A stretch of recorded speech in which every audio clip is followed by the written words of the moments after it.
Les amis, on se retrouve aujourd'hui pour parler de ma voiture préférée. On va parler d'une marque française. Non, ce n'est pas cette Mégane R26R, pourtant fortement désirable. On va parler d'une Venturi 400.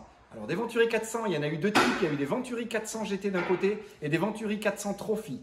Celle dont on va parler aujourd'hui, c'est une des Trophy remises à la route. Je vous laisse découvrir tout de suite cette voiture en images.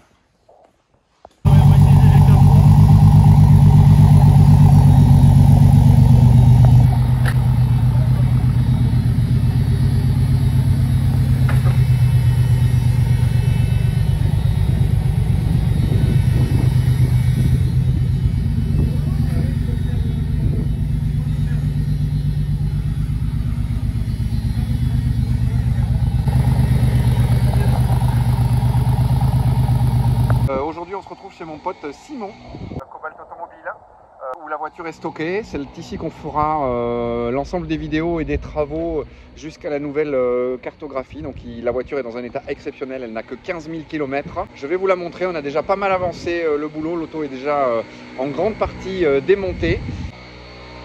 Il est en train de lustrer une sublime Monospecchio Monodato, voilà, une Testa, et je vais vous montrer la voiture.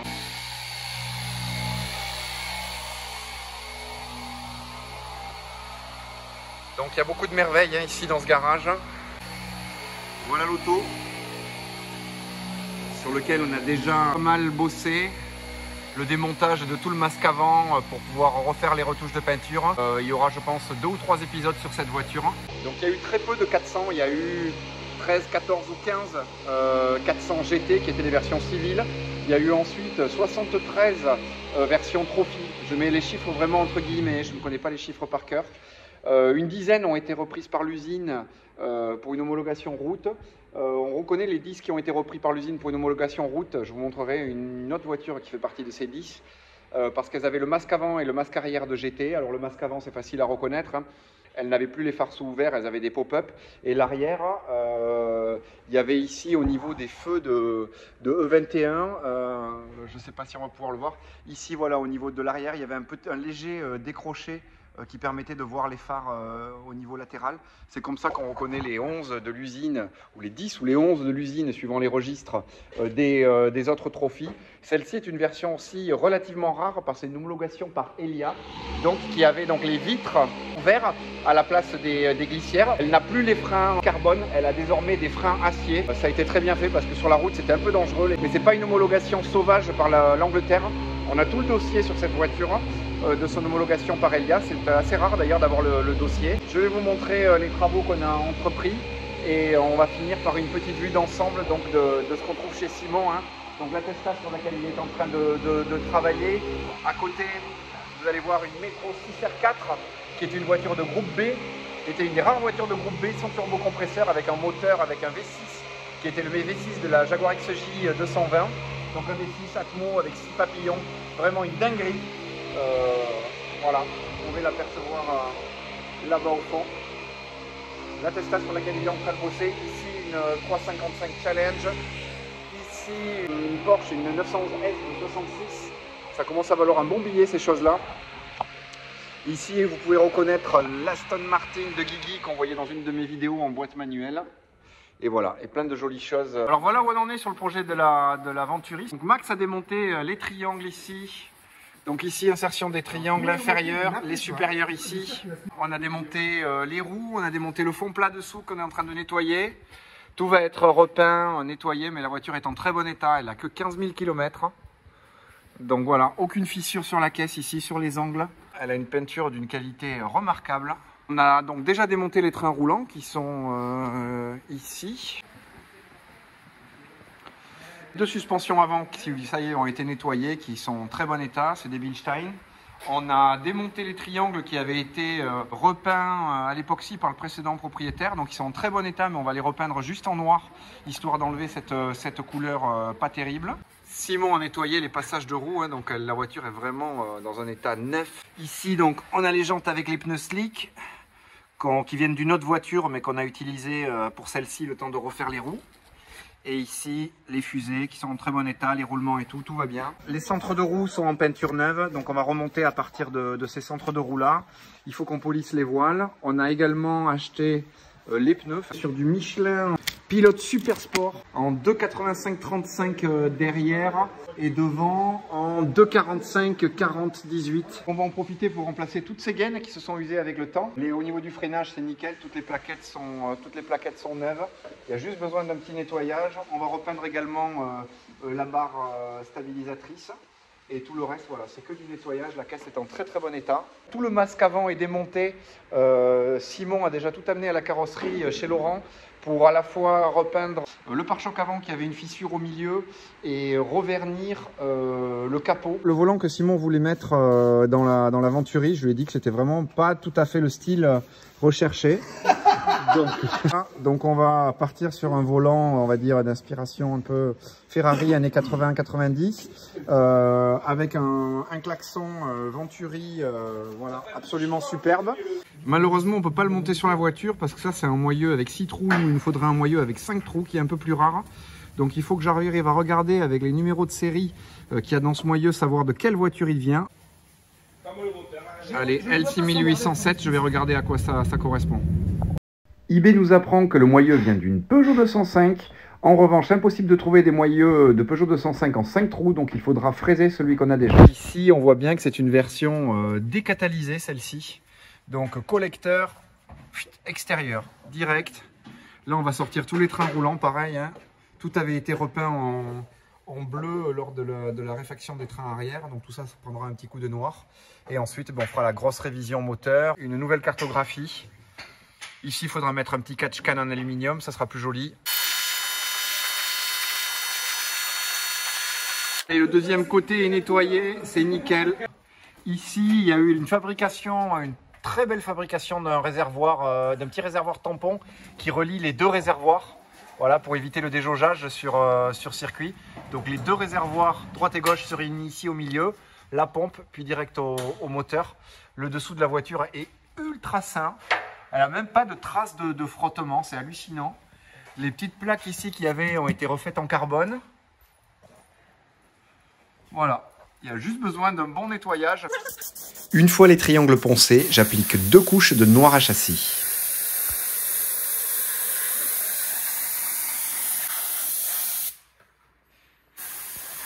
Comme tu peux le voir, je ne suis pas en tenue de bricole, j'ai aussi un vrai travail à côté. Donc j'en profite pour avancer pendant mes pauses, le soir après le boulot, pour ne pas prendre de retard sur mon autre projet qui est la 944.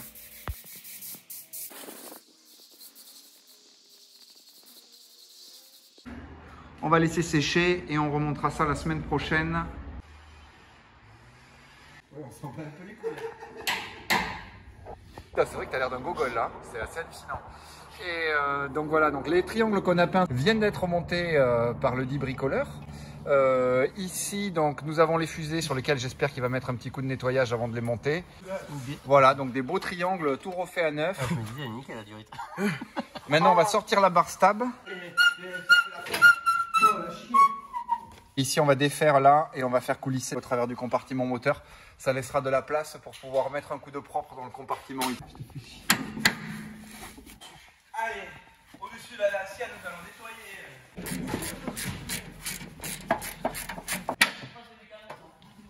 Voilà. Oh, c'est morceau.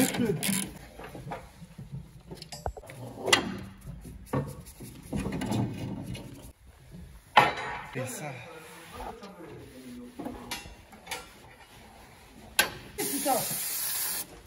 Quoi? Ils sont trop beaux, je trouve, ces étriers bruts comme ça. Ah, je te remercie. Allez, c'est bon, on a perdu tout le temps pour 1 heure. Petit tout ici, il est en train de remettre la vis donc du triangle ici qui passe au travers du châssis qui se fait par l'intérieur. On va pouvoir remonter le triangle inférieur, la fusée. On va mettre un petit coup de nettoyage là aussi sur cet étrier. Et puis ça sera bon pour le train avant. Et on va pouvoir remonter la fusée. Celle-ci est nettoyée. Donc de ce côté c'est propre. De l'autre côté j'ai repoli un petit peu la partie en aluminium. Donc ça c'est la partie en alu d'origine en fait qui a été remontée sur un disque de 46 du même diamètre et de même épaisseur pour virer les freins carbone qui étaient dangereux sur la route. Moi je suis pas mal là. Tu la mets dans le petit.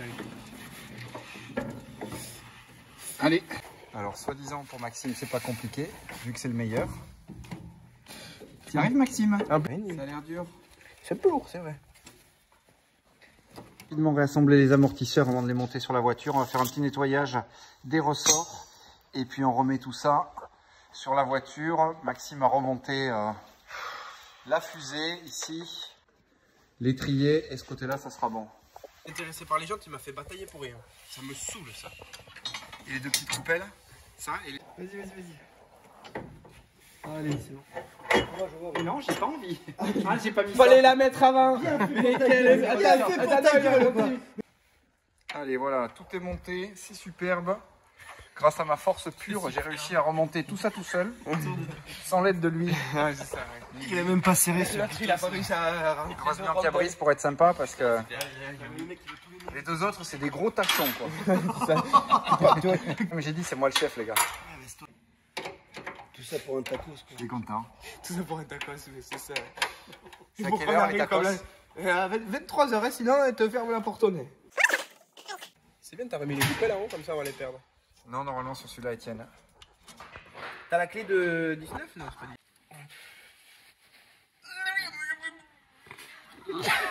Là, normalement, ça devrait pas bouger. Par contre, le caleçon, faut le changer. Tu me la prennes. La monospecchio. Et que tu me la prennes à moi. Je suis à 150 000. De quoi? Les monospéciaux. Bon, elle est magnifique. Hein. 150? Ça, on parle de ça, de la monospecchio. 150 000. Ouf, Deus Biarritz. Oh, petite dédicace, petite dédicace pour Ben quand même. Non, il est parfaitement symétrique. En Alors bas. oui, il a filmé, mais il n'y avait pas de sens. Non, mais quand même. Ah oui, tapin. Et je vais attaquer le pare-choc qui est fissuré donc ici. Quand ça a touché, ici il a carrément pété et il y a une mauvaise ancienne réparation, donc il va falloir tout virer. Ici aussi pareil. Le reste est pas mal, on va enlever cette lame qui avait été rajoutée qui sert à rien. Ça on va améliorer un petit peu la finition.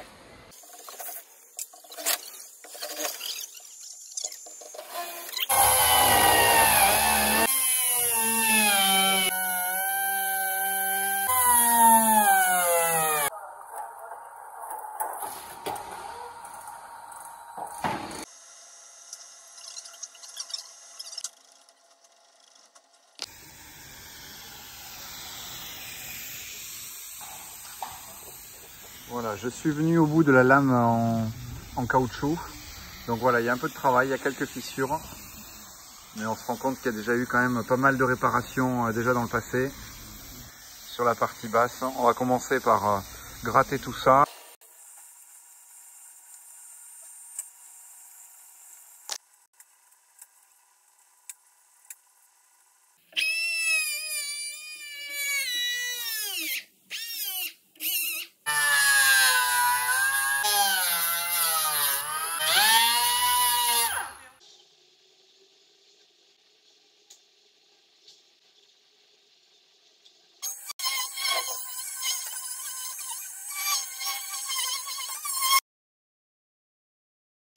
Allez, là j'ai mis toute la fibre à nu. On va faire un beau patch ici. Et même chose de l'autre côté.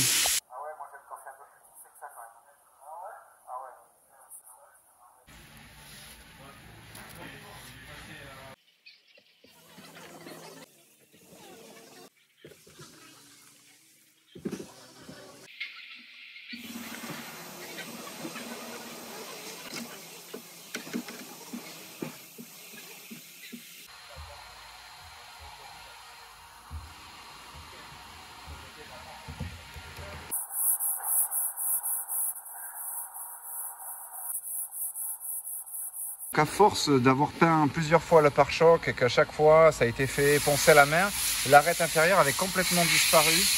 Là, je ne sais pas si vous arrivez à voir comment elle est saillante. Bon, on va la recasser, mais en tout cas, elle a été recréée. Et le pare-choc a retrouvé du coup sa forme. Ici, il restera les finitions à faire là. Là, un petit mastic de finition. Et là aussi.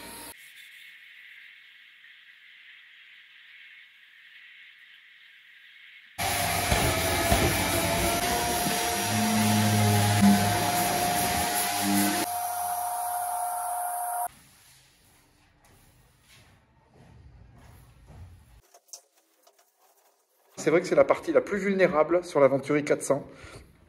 Il y a quand même un gros porte-à-faux avant et donc le pare-choc ramasse. Je pense qu'il avait été peint au moins 3 ou 4 fois. Ici, les fissures, l'ancien propriétaire avait touché au fond de son garage ici. Donc ça avait pété le pare-choc à cet endroit-là. Et du coup, il y avait eu 2 fissures qui étaient apparues ici de chaque côté. Donc tout ça, ça a été refait. Tout l'intérieur a été refibré avec du mat. Et donc maintenant, on va passer 2 belles couches d'après. On le reponcera et on le réapprêtera pour éviter toute réapparition. La fibre, ça travaille toujours, hein, tant que ça n'a pas atteint une certaine température. Donc on va l'étuver à bloc.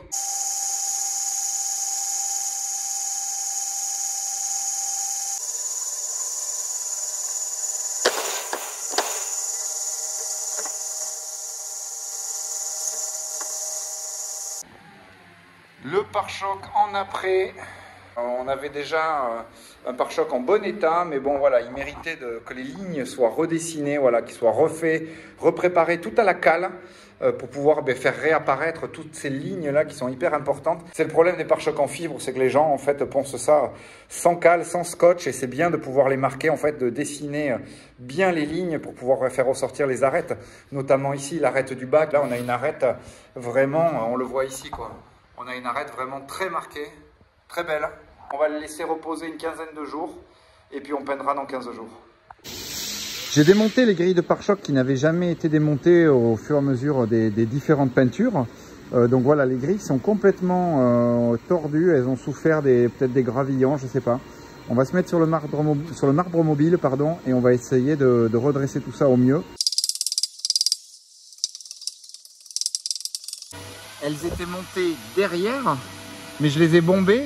Au moins la grille est affleurante maintenant de son support. Les pièces ont été défoncées au mastic pistolable. D'ailleurs, il y en a tellement que ça fissure partout. On va quand même les sabler.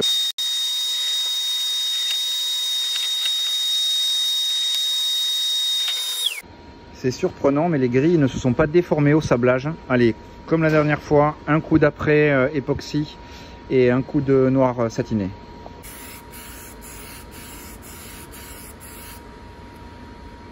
Celui-là, il est vraiment trop bien. Reponcer tous les fonds plats pour pouvoir les revernir. Ils sont pas mal, mais ils méritent quand même. On pourrait les repolicher seulement, hein, mais ils méritent quand même voilà, d'être remis nickel.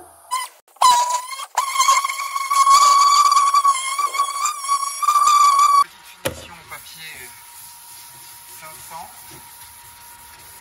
Et puis, on passe en cabine.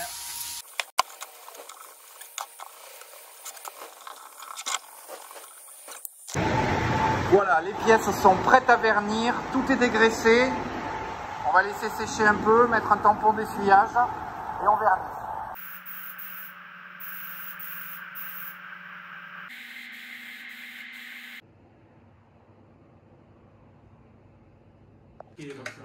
On remonte les petites plaques fraîchement vernies.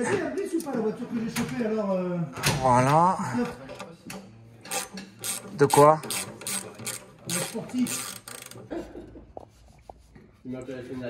Allez, ces deux-là sont montés. La petite aussi. Celle au niveau des réservoirs, les deux là, je ne peux pas les monter parce que on n'a pas accès ici avec le pont. Donc on le fera plus tard. Comme toutes les Venturi avec les feux de BMW E21, il y en a un qui est fissuré, mais on vient d'en trouver. J'ai dépoli tous les phares pour enlever toutes les écritures BMW et avoir des feux complètement lisses. Et puis maintenant, on va les revernir intégralement pour avoir des feux bien brillants sans aucune écriture. Voilà, pour enlever en fait toutes les traces de l'origine BMW.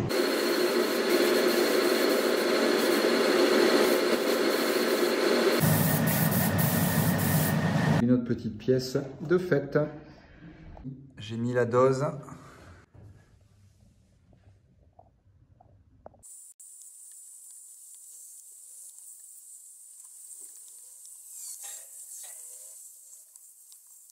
Après peinture, les pièces n'étaient pas parfaites, elles avaient eu des éclats, donc c'était pas joli. Donc j'ai pris la décision de refaire ces deux pièces-là. Donc elles ont été sablées et elles ont été réépoxiées en noir. Voilà, c'est hyper joli. Les pièces sont vraiment neuves du coup. Donc je regrette pas, ça valait le coup de les refaire.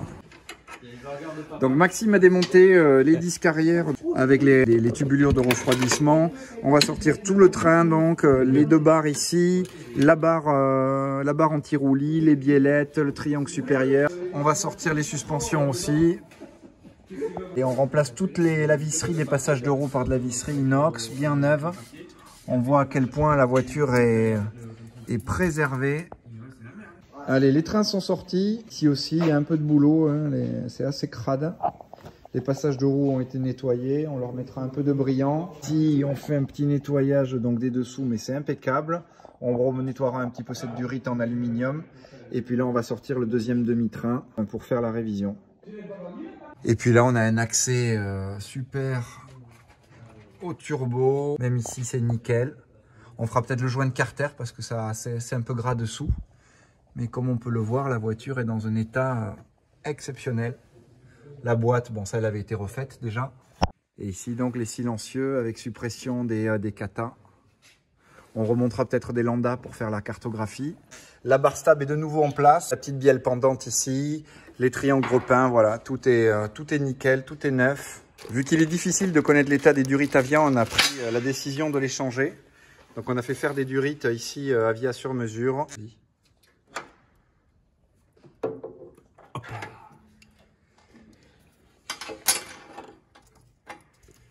Oh, j'en peux plus, quoi. Ici, on peut voir les jolies gaines toutes neuves. Ici, le bac à batterie, donc on avait repeint, tout remonté dans un compartiment remis nickel. Les nouvelles gaines ici de ventilation qui vont aller jusqu'ici. Voilà. Qui vont sortir comme ça devant. On a démonté toute la traverse ici autour du radiateur pour pouvoir la repeindre. Et ensuite, on a commandé les mêmes gaines ici avec des colliers neufs pour pouvoir les mettre au niveau des écopes d'air ici.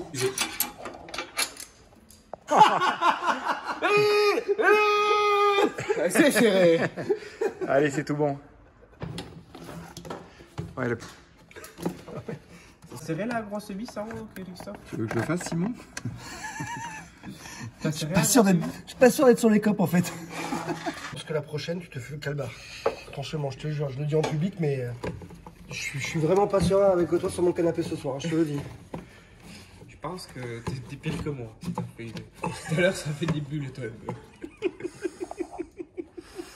Ça filme, les gars, vous abusez quand même, là. Allez, voilà le train avant fini. Non. Remis au propre. Il manque les cylindres blocs de barre. Oui, il manque les cylindres blocs de barre stable que je monterai, que j'ai oublié à la carrosserie d'Osba cette semaine. Bravo. D'ailleurs, voilà. n'oubliez pas qu'avec le... Je vais vous filmer le train arrière. Voilà. Mais avant de le monter, on va essayer de vérifier avec Maxime si on a besoin de déposer la mécanique pour accéder à la distribution. On doit faire les joints de queue de soupape. Voilà, je cherchais le mot. Donc tout le train ici est déposé derrière. On voit pas grand chose là de nuit. Pas hésiter, je suis pas sûr qu'on le remonte aujourd'hui. On va plutôt garder l'accès à toute la mécanique le temps de faire la grosse révision moteur. Voilà, merci Maxime. Donc on va en profiter pour nettoyer bien le berceau arrière et on va descendre la voiture pour voir un peu comment c'est le démontage, en tout cas des intercouleurs de toute l'admission sur le haut de la voiture.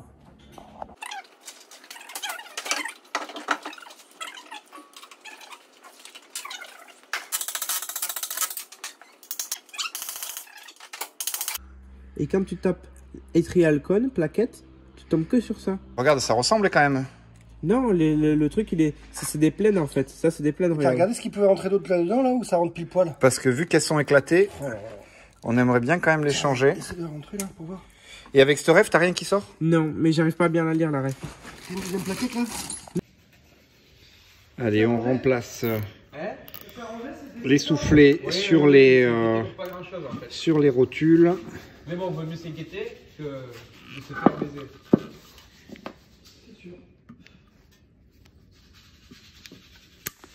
Tu peux venir voir, Christophe, ce que t'en penses maintenant. Tous les bras arrière sont faits. 2 mois après le début des travaux, on redescend la voiture au sol pour pouvoir accéder à la baie moteur. On en profite pour démonter tous les périphériques moteurs et avoir accès aux joints de queue de soupape.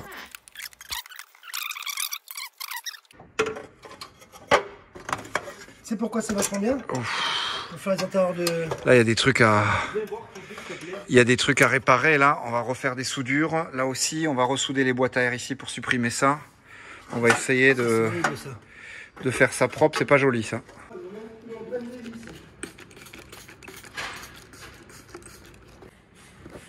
Une vraie belle peinture. Allez, les deux capots de boîte à air sont nettoyés. On va les mettre de côté pour un remontage dans quelques mois. Ça, c'est joli, par contre, les supports du turbo. Ouais, très très joli. Très, très joli, monté sur une petite uniball. Très mignon. T'es pas payé à l'heure, à toi, hein? C'est quoi, je vais aller chercher moi. Voilà où nous en sommes ce soir, après 2 mois sur cette Venturi 400. C'est un peu plus long évidemment qu'on l'avait prévu. Quelques petites choses à mettre encore sur l'avant. Remonter ici la traverse. On gardera la voiture sans le masque avant jusqu'au dernier moment. On ira le remonter quand tout sera fini chez Laurent, histoire de ne pas l'abîmer et de pouvoir l'ajuster au millimètre, voilà, une fois que la voiture est remontée. On va en profiter donc, ouais, pour changer les fils de bougie, revermiculer ces parties-là, changer toutes les durites, tout remettre propre. Il y a un très beau régulateur de pression d'essence là qu'on va conserver, qui est bien fait. On mettra des durites neuves. On va pouvoir quand même contrôler du coup les turbos, mais qui normalement ont été refaits. Les turbos ont été refaits avec des chras un peu modernisés et équilibrés.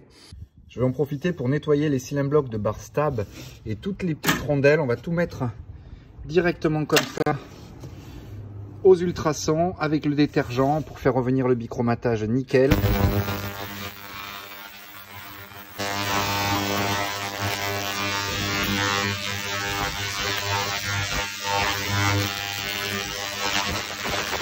Voilà le support de radiateur donc, qui a été époxié. Donc il est comme neuf. C'est nickel. Les cylindres blocs de bar stab nettoyés sont en place. Voilà, l'avant est définitivement terminé. La traverse ici a été remontée. Enfin, la traverse, le support de radiateur a été remonté. Toutes les gaines sont là. Tout ça, c'est fait aussi. Voilà, ça fait plaisir. Une bonne étape de valider.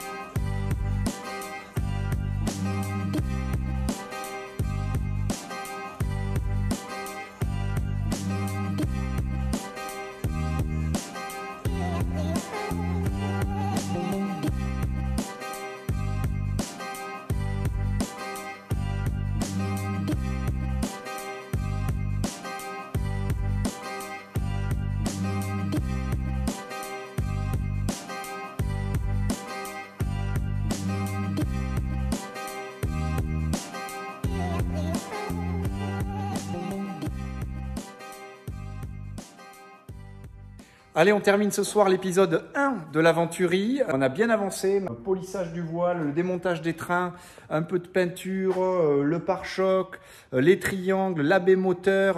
Il y a eu quand même pas mal de travail pour un premier épisode. Dans le prochain épisode, je pense qu'on essaiera d'avancer sur l'intérieur. On voudrait fraiser le moyeu de volant pour pouvoir mettre des volants en 5 trous et en 6 trous dedans. On va recevoir les nouveaux sièges qu'on a fait fabriquer sur mesure pour la voiture qui devraient être superbes normalement. Ça sera, je pense, l'épisode 2. Un peu de travail sur les jantes. On a les pneus, tout ça est déjà chez Maxime pour le réassemblage.